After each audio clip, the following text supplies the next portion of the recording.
बिस्मिल्लाहिर्रहमानिर्रहीम। कितनी तेज बारिश हो रही है। अगर ऐसे ही बारिश होती रही तो मैं सब्जी बेचने कैसे जाऊंगी। आशा अपनी झोपड़ी के दरवाजे पर खड़ी होकर बारिश को देखकर ये सोच रही होती है। तभी उसकी 22 साल की बेटी शालिनी अंदर से आवाज लगाती है, माँ अंदर आ जाओ और पहले मुझे खाना डाल दो, उसके बाद बारिश रुक जाए तब चली जाना सब्जी बेचने। शालिनी की बात सुनकर आशा देवी अंदर आ जाती है और उसे खाना डाल कर देती है। कुछ देर बाद बारिश रुक जाती है तो आशा सब्जी का ठेला लेकर बाजार जाने लगती है। माँ अभी तो बारिश बंद हुई है, अब कहाँ जा रही हो?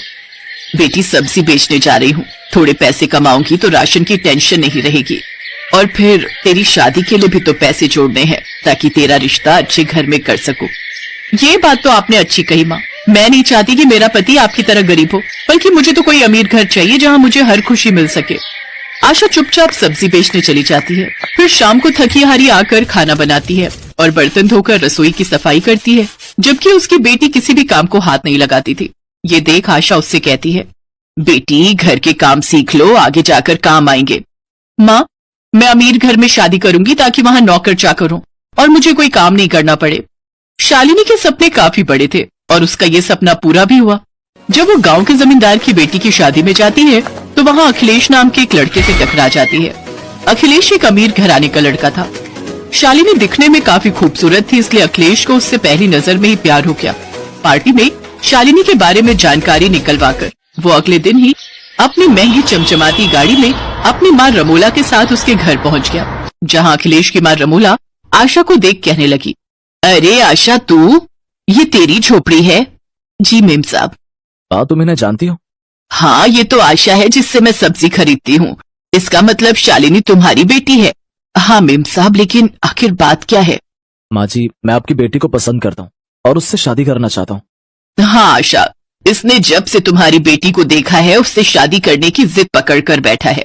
वैसे मैं तो इस रिश्ते के खिलाफ थी क्योंकि मैं झोपड़ी में रहने वाली लड़की को अपनी बहू नहीं बनाना चाहती, लेकिन अपने इकलौते बेटे की जिद के आगे मुझे झुकना ही पड़ा।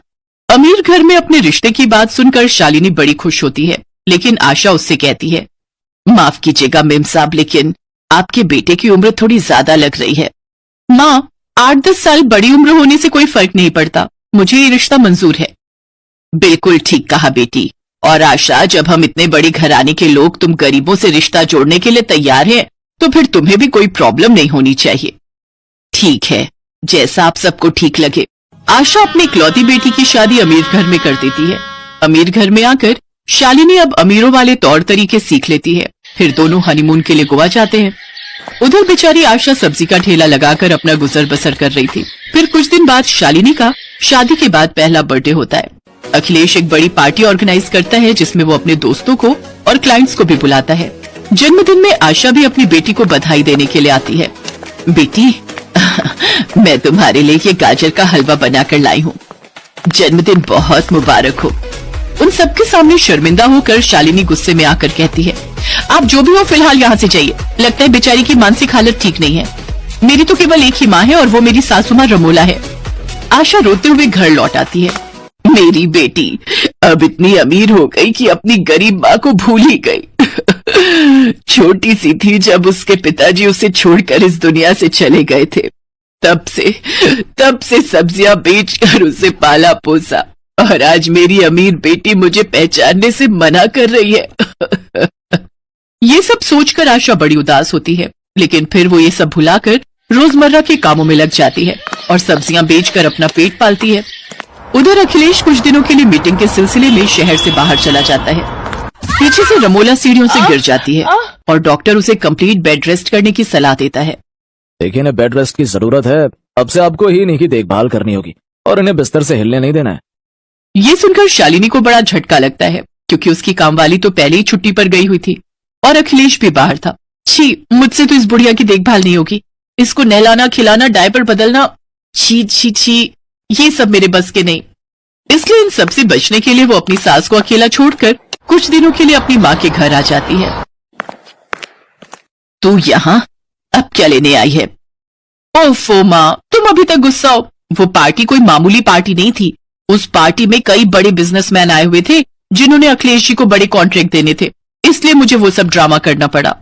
ये सुनकर आशा देवी को थोड़ी तसल्ली हुई। फिर उसने शालिनी से कहा, ओह अच्छा, लेकिन तुम अचानक से यहाँ, सब ठीक तो है ना? शालिनी उसे सारी बात बताती है। तुझे शर्म नहीं आई? अपनी सास को इस हालत में अकेला छोड़कर आ गई।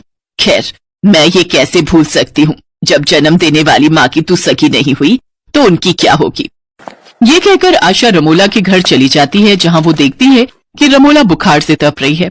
आशा उसके सर पर पट्टियां करती है और उसके लिए खिचड़ी दलिया बनाती है। अब कुछ दिन तक वो उसके घर पर ही रुकती है और उसकी खूब देखभाल करती है। उसे स्पंज करना, उसके डायपर बदलना, सब काम वही करती है। हफ्ते भर के अंदर ही रमोला पूरी तरह से ठीक हो जाती है। आशा को अपनी सेवा करते देख रमोला भी बहुत खुश होती है। अब वो दोनों साथ में बातें करती, खाना खाती और अपना हर सुख दुख बांटती। अब दोनों सहेली की तरह रहती।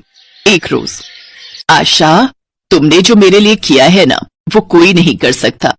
मेरी बहू ने मुझे अकेला छोड़ दिया, लेकिन समधन होकर भी तुमने मेरी कितनी देखभाल की है। अब से तुम मेरी समधन नहीं बल्कि मेरी सहेली हो। फिर अखिलेश घर वापस आता है तो उसे सारी बात पता चल जाती है।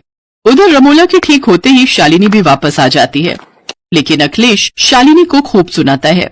निकल जा तू मेरे घर से, अब क्या करने आई है यहाँ? मेरी माँ को ऐसी हालत में छोड़कर तुम चली गई। मुझे तुम जैसी पत्नी की कोई जरूरत नहीं है। नहीं नहीं, मुझे ऐसी सजा मत दो, मुझे माफ कर दो। अब मुझे अपनी गलती का एहसास हो गया है। माँ जी, सासू माँ, आप भी मुझे माफ कर दो। शालिनी को अपनी गलती का एहसास हो जाता है और वो सबसे माफी मांगती है। फिर सब उसे माफ कर देते हैं।